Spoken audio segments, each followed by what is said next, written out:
1 year ago, the lights went out at the Super Bowl in the third quarter for 34 minutes. What if the power hadn't come back on? Our power grid, essential to our way of life, can be compromised naturally or intentionally. How can we stop it from happening?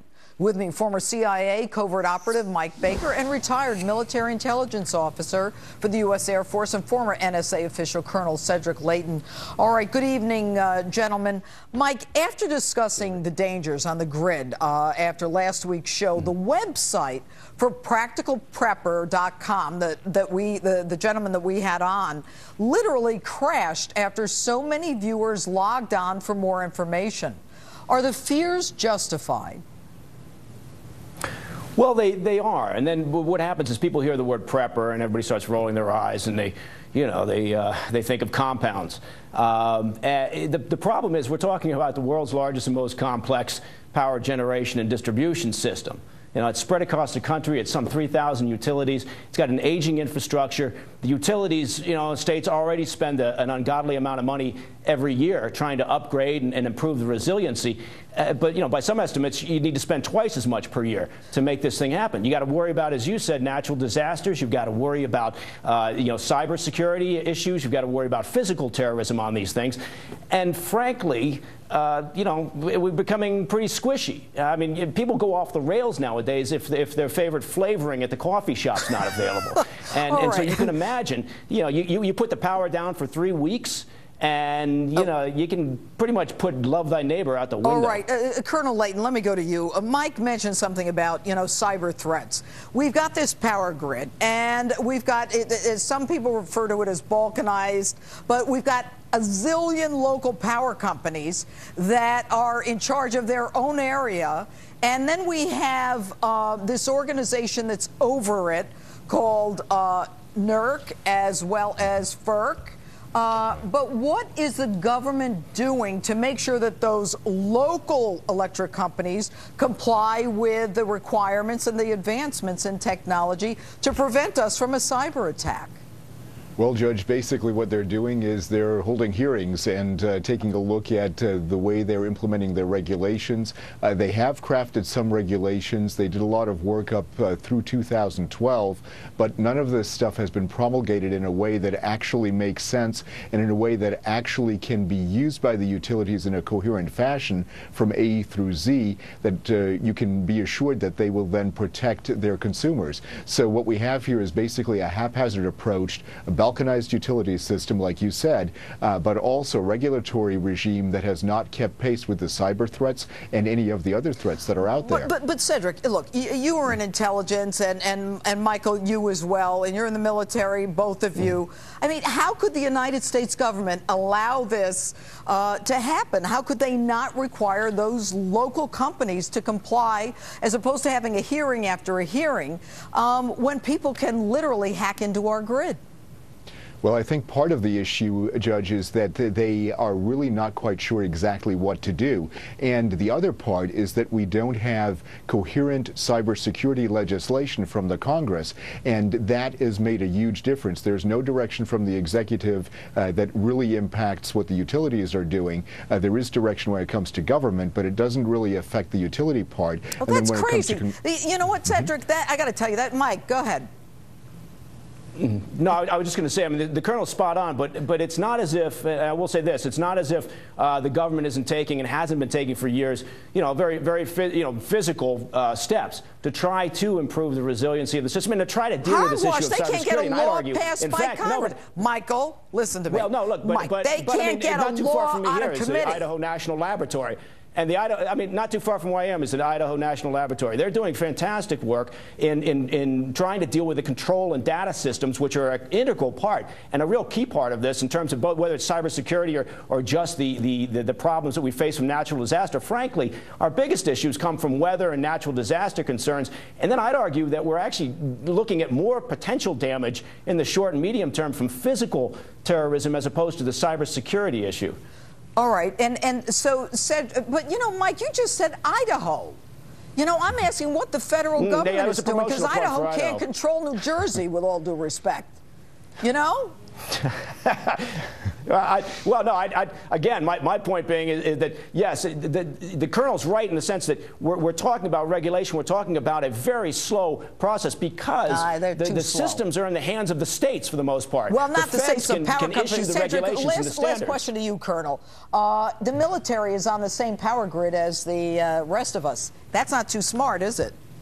No, it's not. From an operational standpoint, you know, if you're going to be targeting something, if you're going to be an adversary that's going to go after us, you are going to find our vulnerabilities. And as Mike knows as well, what we're going to do from a targeting perspective is go after those weakest areas. When you go after the weakest areas, you pick things like the power grid to actually find the vulnerabilities and to lay us low. And that's exactly what they're going to try to do. They're going to try to create a situation where we are without power for a long time over large stretches of the country. Colonel, real fast, because I have another guest that we're coming up on.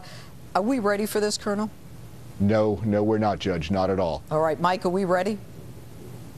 Yes or no? No. There's a long ways to go before we're ready. All right. Mike Baker, Colonel Layton, thanks so much.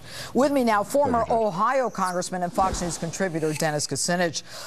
Congressman, thanks for being with us. The 2003 Northeast blackout was caused by an issue at a local power company in your state. Was anything done afterwards to protect us from that kind of thing happening again? Well, the bottom line issue there was that the utility hadn't invested in infrastructure and didn't invest in people to even trim trees. And it was a tree as a result, branch, you wasn't had it? 50 million. Well, it was a tree branch that started the tripping of various systems all around the Northeast, and you ended up with 50 million people in the dark. Infrastructure has to be maintained. Now, this issue that you brought forth, Judge, is a very serious issue, and I commend you for doing it. I'm glad that Congressman Franks from Arizona has introduced the SHIELD Act and other legislation in the Congress to call attention for the need to make this a policy priority and to make sure that there's technology brought forward and planning that occurs to protect our nation in the event of an attempt to bring down our grid. Oh, all right, but Congressman, it's great what Trent Franks is doing, and we've had him on the show, and as well as Secretary of Energy Richardson. But these bills are not getting out of committee. And the one that apparently got out of committee a few years ago, out of the House, didn't get to the Senate, get through the Senate. What is the problem? Who is against this? Who is fighting our making our power grid safe enough to withstand a nuclear attack or a solar flare? Well, keep a couple things in mind, Judge. First of all, 1997, I believe, there was a Presidential Commission report that pointed out the increasing technological evolution of our grid with connections not only to electricity but to water, natural gas, and telecom, makes us increasingly vulnerable. Now, that Presidential Commission had recommendations which were only partially implemented. You had the Federal Energy Regulatory Commission then pass off to a group called the North American Electric Reliability Corporation. And therein lies the rub.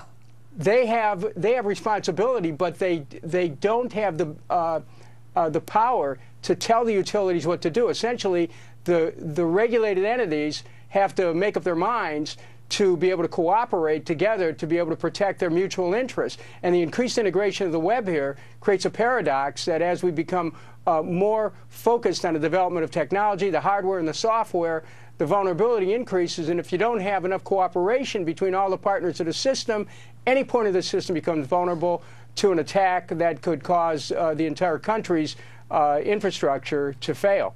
Well, and that really is the problem. I mean, it seems that NERC is, as much a trade association as it is a regulatory commission, and that this is really all about money in the end. Congressman, what can the viewers at home do to get the members of Congress to act on this and to get some of the bills out of the committee, Fred Upton's committee on House Committee on Energy? Well, keep in mind that what Congressman Franks is trying to do, he's focusing on the grid and protecting the security of the grid.